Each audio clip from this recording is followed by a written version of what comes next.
Welcome to the FaceTime with God podcast. I'm your host, Kay Farrar, and yes, you have tuned in to the right place because we're bringing Christ to the culture and the culture to Christ because the gospel's not for old times, it's for all times. So we've got relevant topics, real people, and we're starting right now. Well, I think that what we learned later on is that we couldn't, even though all of our kids were raised in the same house, we had to find a way to reach each and every child individually. Yes. Like we couldn't treat them all the same, even though they were getting the same treatment. But say, for instance, if I talked to one way, I knew that with this one over here, I couldn't talk to that one the same way. Or if I said to this one, do such and such and such, they would go do it right away. But to the other one, I had to use a sterner voice because I knew that it was going to take more than just, will you please go do this? I had to say, go do it right now. Interesting. All right, so let me back up. You said, will you please go do this? Did you actually say please to the kids? Yeah, she did. Yeah, I did. Wow. I mean, that's a good takeaway. Yeah. That's a good takeaway. No, well, of course you didn't. Because I think today, some of the ways I see parents, you know, in this current generation, and that's what this is about. And this is not about putting anybody down. Really what we want, my prayer for even this conversation is to happen from you to the people that are watching, what happened for you in watching your parents and your grandparents, because you just said, we didn't know. We were just learning how to be married. We were just learning and figuring out how to be parents. But so what we did was what we saw our parents do. The issue is that today there's been kind of I hate to say it, but a dismantling, or at least an erosion, right, of parenting. Things that were you just knew it because that's how you grew up, and your mother grew up, and her mother grew up, your dad and his father, you know what I mean? It was just you knew. You may not have known by experience, but you knew by observation what to do, you know what I mean? And so we're trying to fill that gap by hearing from others who did a great job. But to hear you say, please go do something, because kids repeat what you say to them. So when they ask for something, they're more likely to say please because they hear you saying please. Unfortunately, today, sometimes we hear all kinds of stuff. We even hear young parents cursing at their kids. And it's like, what in the world? It's one thing to even curse in front of the kids, which is awful, but to dress them down, cuss them out, and it's actually pretty common today. Now let's hear a little more about communication.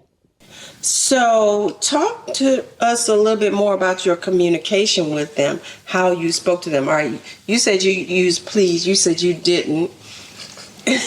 What would you say? And it's cool to have a difference, really. That's why you got a mom and dad. It is a difference. And let me say this. Now, I didn't say please all the time. But there were some times when it was like a calm situation with you. And then I think for the most part, both of us, whenever something was done, we probably said thank you. So again, like that level of communication.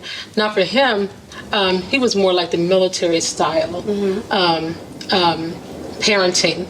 But it was good because, like, over here, like, I'm one way, I'm kind of like the softie. But then you have him over here. But after we came together, it kind of, like, gave a good balance with the kids. And so as far as, like, the parenting style, like, I think we communicated with them a lot. Okay. And so that way we told them what we expected and then what the consequences were going to be if they didn't do what they were told to do. And then some of them, at some point, like maybe not cared about the consequences, but did what they wanted to do anyway. The nature of people, though. Right, exactly. But I think that for the most part, like they watched the oldest And then they watched the next to the oldest, and then they watched the oldest daughter. So I think by the time we got to Courtney, now all of them would say Courtney was never spanked. Everybody would say Courtney never. Really? But Courtney got her share. They probably just were not around to see. But I think what happens is one child watches the next one, so you learn what to do and what not to do. What gets you in trouble and what keeps you out of trouble. So they kind of watch each other and mimic each other because they know how much they can get away with and how much and what they are definitely not going to get away with. Okay. Tell us, what are some of the things you did not let them get away with? Let me see if I can channel into that by sharing, for example. Now, this wasn't necessarily us, but one of the things I remember, even in parenting, we're hearing kids say, man, to the older kid, what did you do to get a beating like that? Because they refer to it as beatings. And so when you have multiple family members, and that wasn't our case in our family particularly, but the younger ones would see the older kid get an extreme punishment, and they're like, man, what did you do? So they know whatever that was, don't do that. And that came from Westerns. But what we found was, in trying to answer your question, is that when I saw our kids mimicking us with their dolls or with their G.I. Joes. Wow. And they were talking harsh to them. Really? Go sit in the corner. Go stand over there. Why did you do this? And they would say it just the way it was said to them. The attitude. And whether it came from us or they heard it from their grandparents or their great-grandparents, it still carried that mean tone. And when I saw that, I started seeing that, honestly, with people in church. In church. And I'm not ragging, I'm just talking about life. So I would see, for example, because I did media. Okay. And so sometimes we look at videotapes where people would shoot the audience. And there's a mother just all in praise and worship. Oh, glory to God. Hallelujah.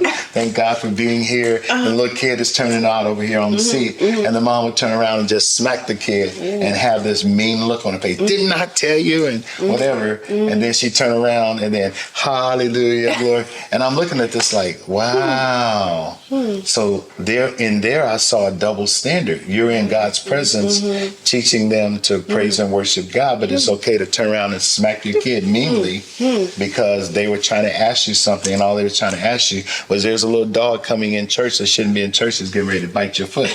But I'll just use that as an example. I got you. But when I saw the kids in their playtime mimicking the adults that were executing punishment on them, I was like, that's mean.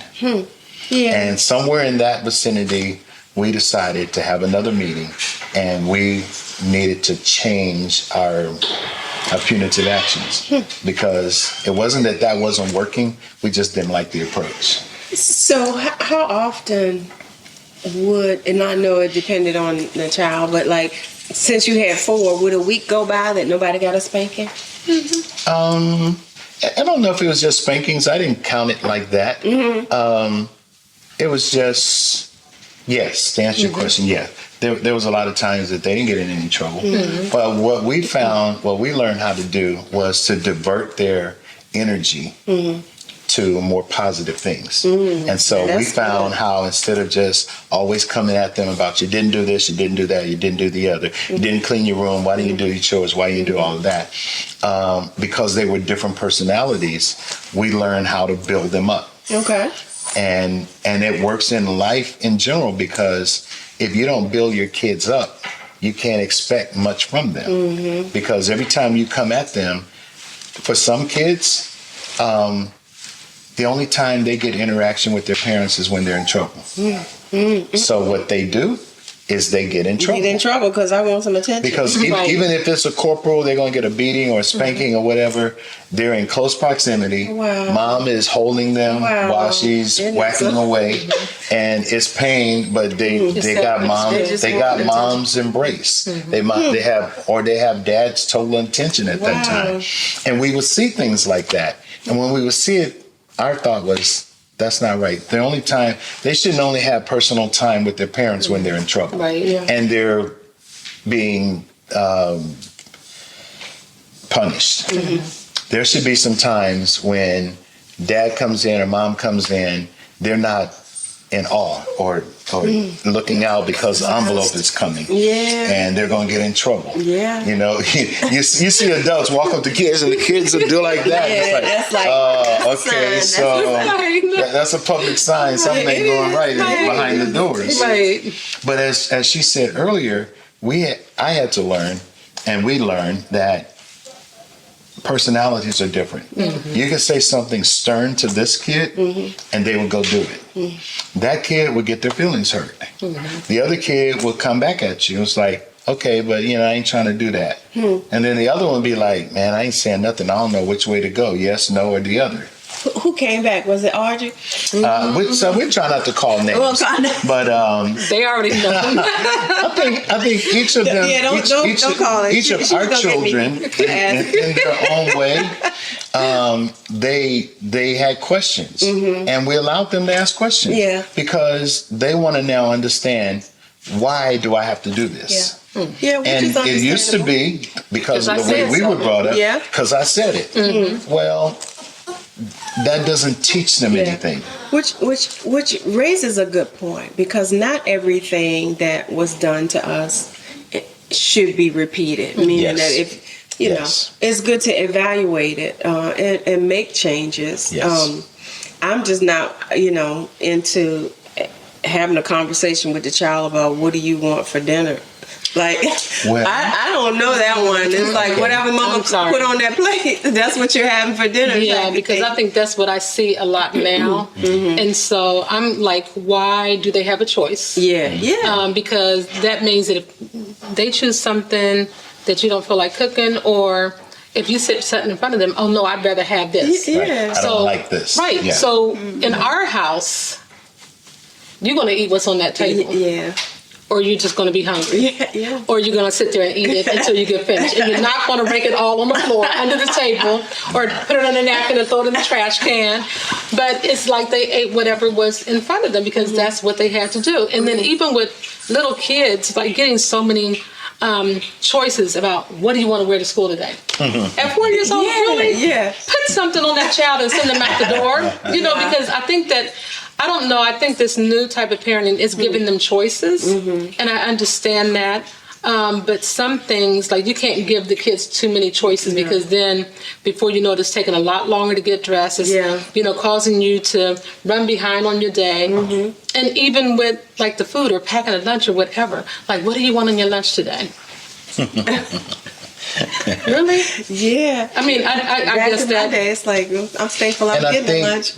With that, it teaches them, when you go that route, it teaches them it's my way. And life is not always our way. And so now when you get into another environment and it's not your way, now you got an attitude because, well, at home and in the educational system, I see that a lot. Kids come to school and they're acting a certain kind of way. And when the parents come in, now we understand why they're acting that way, because that's what they got at home. Now, on the other side of this same coin of kids getting to pick out, what we learned, because we have 4 kids, and typically there was 4 weeks in a month, was on midweek, we would all make sure we sat down as a family, and each week, each one of our kids had a week, and they would pick out their favorite food that they wanted to eat on that day. That's nice. And when we sat down on that day, that's what we had for dinner. That's very nice. And we got to talk to that kid. It was all about that kid on that week, about what went well in school. We didn't talk about any negativities, no matter if they just got in trouble today. It's like we're just going to talk about the positive stuff, because it's not fair to, just because they got in trouble today, now we're going to pit them down. They got to wait 4 more weeks before they get their special day. We would talk about in public with all the kids, this is all the stuff that this kid did really good today, and give them the accolades. And then we'd ask the other 3, so how did your day go? But it was mainly focused on that one, and then the next week was the next kid, and that we thought went very well, because it gave us family time to talk to each other. And that's before devices really got hot, where everybody's just texting. Well, I'm just meditating on what you just said. I have never heard of anybody doing that, and it's such a good thing to do. You know, one, it builds up, because I being honest, and just observing, right? You have 4 very confident adults now. Wow, praise God. And I think that, when kids are built up, that is what confidence is all about. And they're looking to get that from their parents, from their family. And that's just a huge confidence builder. But the other side of it is balance, right? Mm-hmm. Because I also know it's not my turn this week. Mm-hmm. So that means I want to blab and I want to have the whole conversation. But no, it's my sister's turn, or it's my brother's turn. So I know how to wait and let somebody else be praised, and I don't feel bad about it because I know mine is coming. It's just so many good messages, and I love that. Mm-hmm. Wow. I really do. So tell us about your daily family routine. I want you all to talk more about a day in the life of the Francis family when they were growing up. What did it look like? Even the night before, what did you do for a school day? Let's just say like for a Monday or a Tuesday. What did it look like back when they were in school, whether it's, middle school, high school, whatever, elementary? Just pick any one, but give us a whole rundown of how your family worked. What did you have to do? What did they have to do? Timing. Can I give one, or you got one right off the top? I got one right off the top of my head. Okay. So the night before, they would have to get their clothes out for school and lay their clothes out. So everything had to be set. They had to take a shower or take a bath. Mm-hmm. That was that's a non-negotiable. Mm-hmm. You have to be clean. Mm-hmm.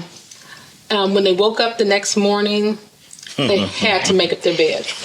Now, if they came downstairs in their bed, we would always ask them, did you make up your bed? Okay. If the answer was like, they're looking at us like, I don't know what you're talking about, go back upstairs and make their bed up. Uh-huh. Or if they said, no, go back upstairs. Before you get breakfast, you're going to make your bed up. Mm-hmm. So that was one thing that we always taught our children to do. Make up your beds. And they didn't understand why. Like, I think one of them might have been even asked, why? I'm going to lay back in it tonight anyway, so why do I have to fix it up? Because I'm going to mess it up again. Yeah. Doesn't matter. Make the bed up, because we wanted the rooms to look a certain way. Mm-hmm. You can still have, it can look lived in, but that bed had to be made every morning. So it was just teaching them discipline and teaching them, how to keep things clean. So that's some of the things that they did, like the night before when they first woke up in the morning. And then the breakfast, as they got older, everybody was kind of like running on different schedules and everything like that, but we would make sure that they had breakfast. When they got home from school, when they were younger, it was always the homework, which I always sent them his direction, because I'm like, that's the teacher over there, especially when it came to math and everything else. Like, yes, I can help y'all with anything else with the projects, but as far as the other things, go see your dad. And then, sitting down to dinner together. So I think that for us, it was just kind of like, we just had a routine, every day. On the weekends, it looked totally different. Okay, and it was this pretty much the day, Monday through Friday, was kind of, when you say routine, so it's pretty much every day, we have to do these things. Now, what about chores for them? They got chores. Did they have to do on a daily basis? Everything, because they were variety in ages. They started at like 2-3 years old. Learning chores. Whether it was taking the after dinner, taking the silverware, just putting them in the dishwasher. Whether it was filling the sink with water and washing dishes. Whether it was clearing off the table, putting the chairs back under. They understood that they needed to ask for permission to be released from the table. So they didn't just get down and run around the house while they're eating. Chores, taking out the trash, sweeping the floor, doing laundry. Doing laundry was like, when the clothes are dry, just pull them out, put them in the bag, take them. We taught them how to fold the laundry, the towels, things like that. And with all of that, we were trying to teach them discipline.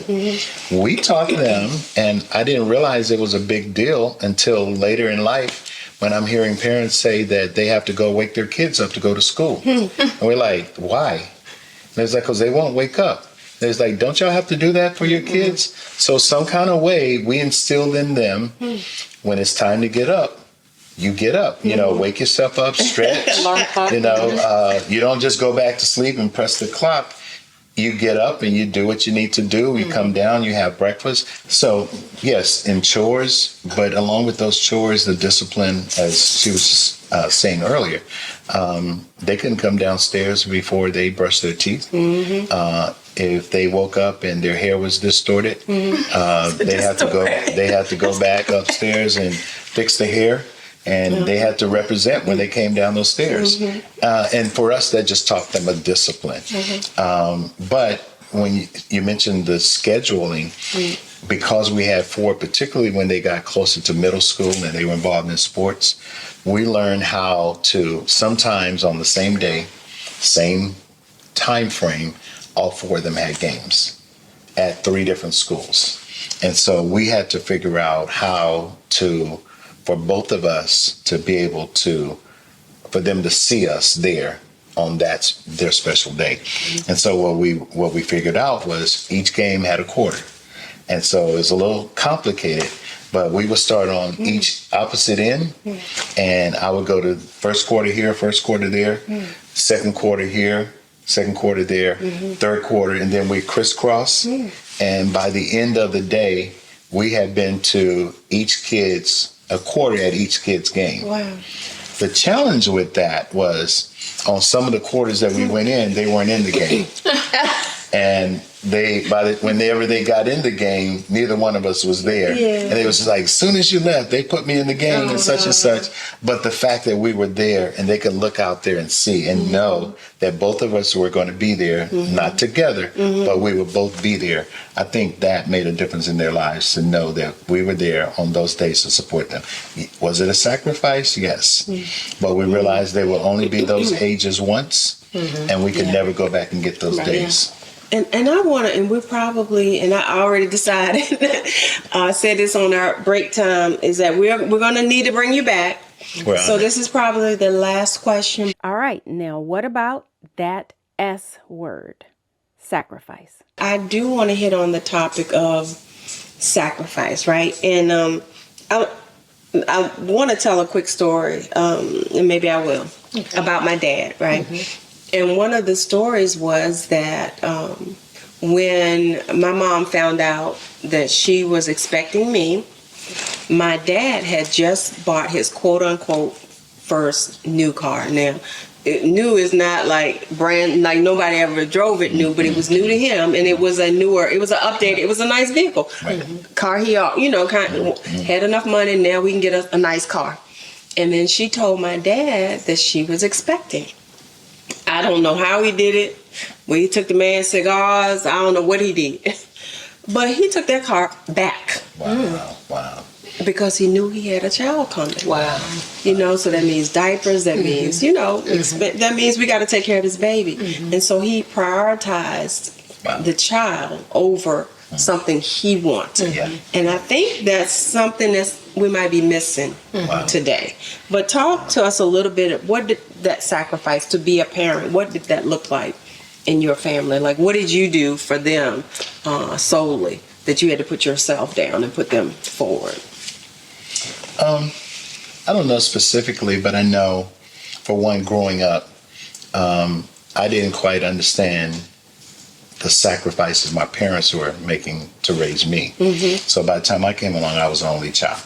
And so I would ask questions like, I want this, I want that. And I would hear my dad or my mom say, we don't have the money. And so, but then I see them spending money. And I'm like, okay, so I don't understand. You just told me you don't have money. To me, I don't have money means I don't have money. But you're spending money, so you have money. So why can you do this? And then my dad would say, yeah, we do have money, but we don't have money for that. And that caused me to realize, okay, this may not be as important. And me seeing her family, 7 girls, it kind of scared me. Because I'm like, man, they got 7 kids and a wife and, And so I went to her dad and I was just like, I don't understand. How do you do this? Like, we got 1 kid, we're getting ready to have another one. And one of the things he said to me, which was pretty profound, he says, I found that it doesn't cost that much more for each next kid that we've had than what it costs for the first one. It just means they have to share.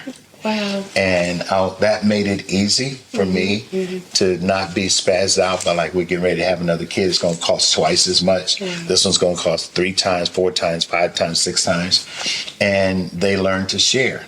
Now, part of the sharing was sometimes they may not have had the name brand stuff. And they kind of got, how do you say it? They got the short end from the schoolmates, because sometimes they made fun, like, you got this from, a certain store instead of the name brand. But then we also found out some of those kids were getting jumped because they had name brand items that other kids wanted. But the sacrifices was such that because we taught our kids how to appreciate whatever we did for them, it didn't matter if it was a bicycle that was handed down from one kid to the next one, but it was made to have nicer rims on it because it's yours. They appreciated it. And when we saw the appreciation, we didn't mind the sacrifice. The sacrifices, in my opinion, weren't on levels that they were spoiled and they expected. But for Christmas time, for example, we taught them how to appreciate even if it's one gift. And they got more than one. But you have to appreciate this one.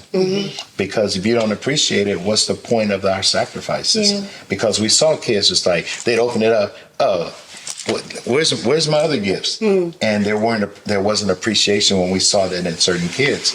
And so for us, we didn't mind the sacrifice when we realized that they appreciate it. It was okay for us to work some extra hours. Okay. So you did sometimes work extra? Oh yeah. Hours for the kids? She I don't even know if it was just for the kids, but yeah, she held it down for the kids. Sometimes she wouldn't get home until late night, 11, 12 o'clock. And, well, part of it was because she liked money. The other part of it was because she was wanting to make sure that the kids had everything that she wanted them to have, they needed to have, whether it was birthdays, holidays, school clothes, all of that. And that was my sacrifice. Do I have time? Yes, ma'am. Okay, that was my sacrifice because as they were growing up, I saw that they needed a little bit more. And so again, like looking back at your upbringing, because I realized that my parents sacrificed a lot for all of us. For the most part, because they loved us. And so I knew that for our family, how much my husband and I, we loved our children and we wanted the best for them. There were a lot of things that they wanted growing up as teenagers. And so for me, working in the salon, which is something that I really enjoy doing, it could be like all day and it wouldn't bother me because I realized that I was doing it for my children. So there would be times that I was in there like maybe 6 o'clock on a Saturday and wouldn't get home until 10 o'clock at night. Or, just long nights where, sometimes Tex and Ty, they would walk up to the salon where I was working and they'd be like, "You still working?" But that's what I wanted to do for them. Yeah. I did it for them. But the only thing about that is you have to be really careful with saying that I'm doing this for my children. Right. Because what happens is, all those hours that I spent in the salon, I started missing out on school programs, basketball games, and a lot of other school events to the point where I would walk up to the school. They didn't know who I was, but they knew who Mr. Francis was. So I was like, well, wait a minute, why do they know you and they don't know me? And it was because I was missing out on a lot of the activities, like after a while, because I was spending all those hours in the salon because I was doing this for the sake of making sure that they had everything that they needed. So I missed out on a lot, but I had, looking back on that, I had regrets, not being at choir concerts, not being at, different school functions, not being able to pick them up along with their friends, after concerts. But I can say that once we moved to Richmond, I had made the decision, I am not going to ever do this again. I'm not going to miss out on any more of their teenage years because I understood that at that point they needed us even more so than they did when they were young. So I made that decision. I'm not going to work all these long hours. I know that I can't be around them all the time, but I want to be with them. I want to enjoy life with them. Another thing that I did, that we did, is confessing the word over our children, especially as teenagers, because I know as they were getting older, a lady came to me one time and she was like, oh, when your kids become teenagers, they're going to get wild. They're going to be angry. You're not going to like them. You're going to, all kinds of negative stuff. And so I was listening to her and I started getting like, oh my goodness, is this really what's going to happen with my teenagers? But I had to listen to the God inside of me and say, that's her story, but that's not your story. Wow. And that's not going to happen with your children. So I had to learn not to listen to the negativity and not take somebody else's experience and let it become my own. I had to constantly speak the word over them, like great is the peace and the undisturbed composure of my children. Speaking scriptures like that over my children, and then my children are at peace and they are bringing others to peace. And realizing that friendships for them, it was very, very important at the age where they were.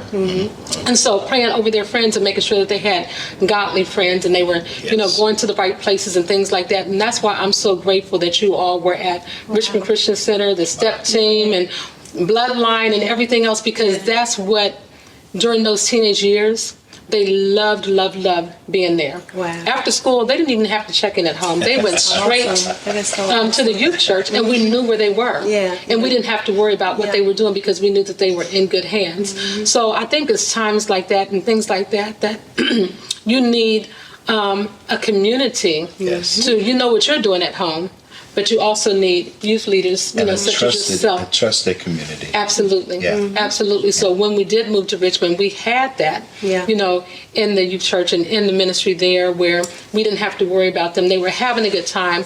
Yes, they may have been missing family and cousins at home, but they were establishing relationships within the church that helped them to be established in whatever they were doing. And so that's why we had all the cookouts, because we wanted them to, because we knew that they were missing what they had at home, but so we needed to fill that with something else. And that's why they were able to have I'm glad you had cookouts. Sunday afternoon cookout at the Francis' house. I enjoyed that food. I'm tell you. Now, Lady Ann, you did bring your book. Do you want to speak to that really quickly? And then So this book is called Prayers That Avail Much, and this is by Gloria Copeland, I believe. And this was so essential for me when the children were growing up, because this book covers every prayer that you can ever think of, from marriage to teenage children, to when your children are thinking about getting married, to praying for their mate, to when they get married, to when they have children, to your grandchildren. It covers everything. So there were a lot of times I had to resort back to this book, and especially when they became teenagers, and I was like, no, the spirit of rebellion is going to be far from my child. They will not, it was like a lot of things. So it taught me how to speak the word over them in the correct way instead of, saying things like, that old hard head is such and such, That was never the plot. It was always like, in this book, what is that? What does the word say about your children? So even like pulling out scriptures, like the word that the Lord put in me and my husband's mouth is not going to depart out of our mouth, nor our seed's mouth, nor our seed's mouth. Love that. So that means we're passing it down from generation to generation. So it taught us how to speak the word over our children. And so in turn, now our children are speaking it over their children. I love that. So this book right here, Prayers That Avail Much. Love it. Have been with me for years. Can I jump in on this quick point? 15 seconds. One of the things that I picked up from her dad, as I said, because I used to be on the road a lot because of my job, took me away from home. And he used to work nights, which took him away from home. And one of the things that he said to me was, each night when I go to work and I'm leaving my family here alone, I ask God to watch over them and care for them while I'm away at work. So that when I come back, I find them safe. And I start praying that prayer each time I would go out on the road. Or each time I go out on a mission, I ask God to cover my family while I'm gone. Very good one. So I'm just so excited. I'm so thankful for you all being here. As much as you have on your schedule, as far away that you had to travel, I do not take it lightly. And so I'm gonna give you a break, probably several months. I'm not gonna bother. Don't wait too long. But I would love to. I know, because you might be on that dream vacation. I might not be able to find you. But just so thankful for you all being here and the outpouring, sharing your family, so that other families who may not have had the luxury that your kids had growing up, but they can receive it from you and pass it on to their children. So thank you for being here, and we will have you back for another podcast soon. Awesome. Thank you. Awesome. Appreciate you. Colossians 3:23 and 24. And whatever you do, do it with all your heart as unto the Lord and not unto men, knowing that it's of the Lord that you shall receive the reward of the inheritance, because you serve the Lord Christ.